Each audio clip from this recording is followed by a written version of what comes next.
El timbre como factor estructurante es un texto de Carmelo Saita que apunta a definir el problema tópico fundamental dentro de la composición con medios electroacústicos y también dentro del diseño de sonido, es decir, paréntesis, lo que está definido en la bienvenida, en el encabezado de la plataforma digital de la materia, es decir, aquel sonido que es proyectado, que es pensado, que es planificado, que es construido, en función de determinadas limitaciones externas. Por ejemplo, la música para videojuegos debe cumplir con ciertas normas o ciertas limitaciones específicas, algunas muy técnicas y rigurosas, otras muy funcionales y otras muy expresivas y más vinculadas a la composición de un track, por ejemplo. Sin embargo, todo eso es trabajo en el ámbito de lo sonoro y todo eso necesita perfiles profesionales capacitados para manejar no solamente lo musical, sino también la cuestión de los sonidos. El primer punto al que apunta la materia en la primera parte es al hecho de que los sonidos acusmáticos son muy importantes y cada vez lo son más. ¿Por qué? Porque tienen la cualidad de la no referencialidad. Esto quiere decir que a diferencia de un violín que suena a un violín o un piano que suena a un piano, excepto que se pueda preparar, algunos oídos escucharán un piano preparado.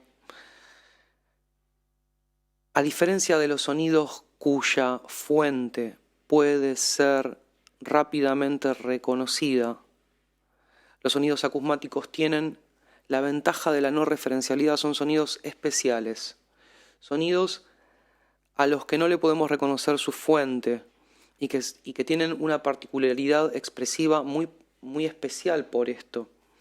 Entonces, la primera parte del curso a lo que apunta es a reivindicar el valor de los sonidos acusmáticos en el sentido expresivo y en el sentido del diseño sonoro, en el sentido del diseño de los sonidos. En otras palabras, dentro del diseño sonoro, dentro del diseño del sonido, es muy importante la música, los diferentes niveles de articulación de los sonidos, entre ellos la música, pero este curso arranca diciendo los sonidos acusmáticos van a ser fundamentales. Al principio para las películas de ciencia ficción, porque tienen la posibilidad de otorgarle sonido a eventos, fenómenos o seres imaginarios, espacios imaginarios. ¿Cuántas películas de ciencia ficción fueron ambientadas de un modo en el que están mostrando en la imagen un planeta nuevo y en la banda sonora se escuchan sonidos acusmáticos, es decir, sonidos construidos artificialmente que no tienen una fuente reconocible, construyendo una verdadera atmósfera de ciencia ficción? Bueno, más allá de la ciencia ficción, los sonidos acusmáticos empezaron a ser utilizados en mayor cantidad de producciones, desde el teatro postdramático, pasando por los videojuegos, y ni hablar de nuestro horizonte de la materia que apunta a empezar a pensar qué pasa con el diseño de los sonidos, y siempre agrego los perfiles profesionales para realizar estas tareas. El diseño de los sonidos en los campos de la realidad virtual, la simulación, el trabajo con hologramas, los diferentes tipos de hologramas.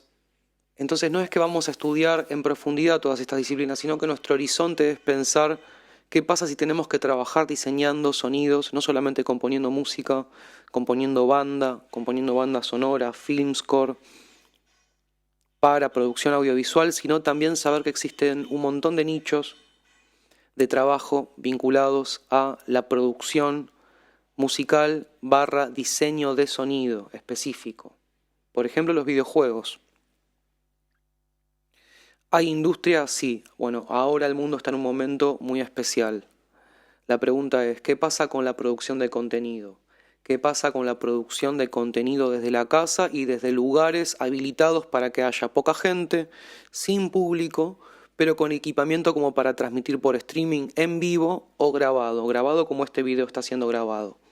Un contenido que está enlatado, que está guardado para ser reproducido muchas veces en un determinado lugar, en una determinada plataforma o soporte. Bueno, ¿qué pasa con la transmisión por streaming? ¿Qué pasa con los nuevos contenidos y las nuevas tendencias en las que hacen falta perfiles profesionales capacitados en el ámbito de lo sonoro para sortear estos problemas? ¿Será que el entretenimiento, disparadores para el foro? Anotemos. ¿Será que el entretenimiento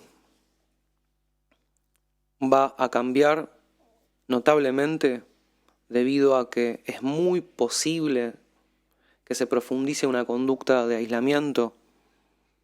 Bueno, muchos de ustedes dirán, el profe está delirando, ¿qué sentido tiene hablar de esto? Nosotros estamos hablando de laburo, trabajo, profesión y diseño sonoro. De eso estamos hablando y de un contexto en el que hay o no hay sobreproducción de contenido. ¿Hay o no hay una necesidad de pensar nuevas maneras de pensar la gestión de ese contenido? El diseño sonoro está cambiando. El primer texto, el timbre como factor estructurante, habla de, primero, repensar el lugar del timbre como dimensión dentro del mundo de lo musical y específicamente dentro del mundo de lo sonoro. Lo que dice el texto es que desde Schoenberg en adelante podemos empezar a pensar el timbre como una multidimensión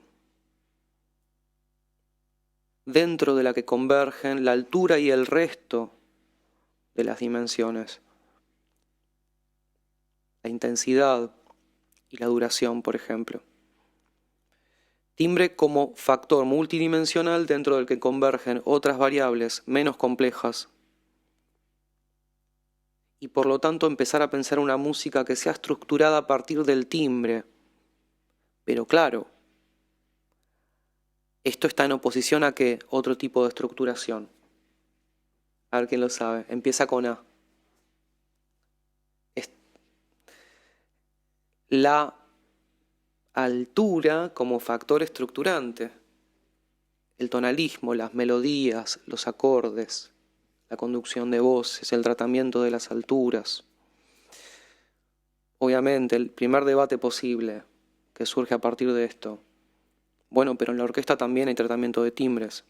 Ya sabemos, ¿no? Los motivos por los cuales existe el sintetizador, a partir de los cuales existe el supercollider, el Pure Data, la generación algorítmica de sonidos y de imágenes. Entonces, primera parte del curso, el timbre como factor estructurante habla de una nueva música, ya no centrada en la altura, de manera arbitraria, en lo estrictamente emotívico, y más bien pensar en dos cosas. Primero, una composición que tome al timbre como factor estructurante, pero por eso es una composición mucho más compleja y abierta y difícil de catalogar y difícil de estructurar, porque el timbre es un asunto más complejo. Y por otro lado, un tipo de composición todavía mucho más abierta, en la que cada compositora o compositor elija cuál de las variables va a ser el factor estructurante y si esto va a ir variando en toda la obra. Una manera teórica de introducir el tema de que cuando te contratan para hacer la música para un videojuego tenés que hacer ruiditos, tenés que hacer efectos, tenés que hacer espacializaciones, tenés que hacer música y si te va bien puedes hacer un trabajo muy interesante, muy bueno, que te introduce en una nueva arte y una nueva problemática donde se pone en juego tu capacidad para diseñar el sonido, no solamente componer melodías. Primera parte.